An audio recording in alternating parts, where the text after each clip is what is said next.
Your morning in 8 minutes. The temperatures are dangerous if you're in the elements for too long right now. If you or someone you know does not have a place to go, there are warming shelters that are open right now. Here in Knoxville, the city and 4 churches have opened warming shelters starting this week. A potential life-saving resources for people who would otherwise be left outside in the cold. Along with the essentials, people who come inside a warming center at Cokesbury Church will get dinner and breakfast the next morning. These warming shelters started opening this week. They will stay open through the end of February when they're needed. And Oak Ridge Unitarian Universalist Church is also opening a warming shelter right now. This is located at 809 Oak Ridge Turnpike. The shelter is open through Saturday morning at 10 a.m. Doors close every night at 9 p.m. And an update to our breaking news last night. Sevier County EMA says multiple brush fires burning overnight and yesterday are now 100% contained. We've been following them closely for you. Crews have been working the fires for the past 24 hours at least. Here's a look at one of those fires at Walden's Creek near Shagbark Gated Resort. It grew to about 81 acres. Crews say it started by trees falling on power lines. The other fires happened on Cresswell Road and Flat Branch Road. Officials say there's been no reported injuries or damage to structures there. And investigators are working to figure out just what started a big fire at the UPS warehouse in Athens. Athens Fire Department says 2 people were inside the building when it caught fire. They were able to get out safely. Also, 75 packages were inside. Took multiple fire agencies several hours to get the flames under control. 24 delivery trucks are damaged, some with busted windshields and popped tires from the heat. UPS says they are now working on a plan to meet delivery needs.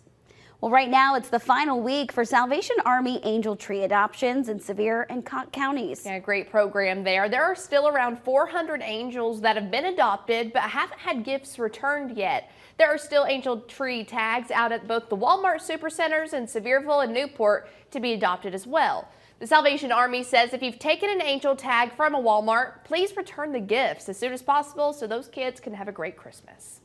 And Christmas parades are happening all around East Tennessee tonight and tomorrow. Yeah, and if you can't make one in person, don't worry about it. We've got you covered. We're going to take you to downtown Gatlinburg tonight for the Fantasy of Lights Christmas Parade. Our Harry Sullivan, that's where he is this morning getting ready. Kyle Granger and our Casey Wheelis are leading that coverage. Grain Marshals, Emily Ann Roberts and Colton Dixon will join the show. The parade steps off at 7:30. We're going to start it right here on WVLT. Then the coverage will continue to the CW Knoxville, WBXX, starting at 8 o'clock. Of course, we're going to cover it at all of our afternoon newscasts today as well.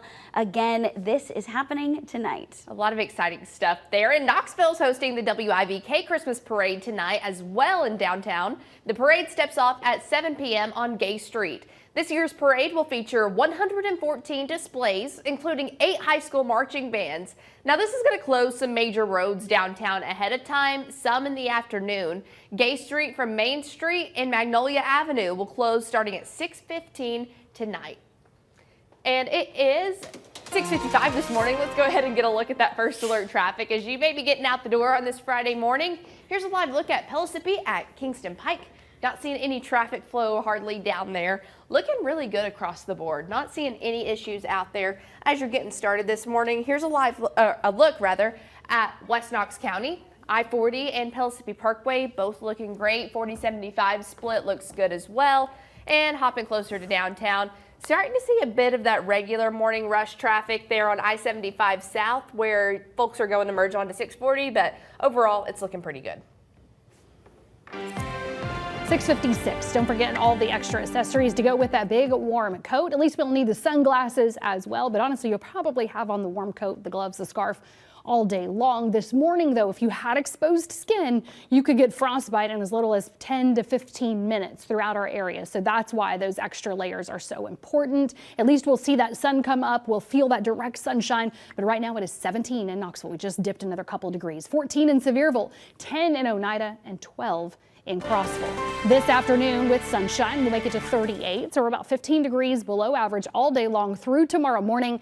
This weekend, the afternoon temperatures do rebound well. So despite a hard frost tomorrow morning with little to no wind, or at least turning up some warming conditions going into early next week. I'm also tracking on and off rain. So that's coming up for you on the CW. Heather, thank you so much. We hope you all stay warm out there, stay safe. Thanks so much for joining us. We're headed over to WVXX.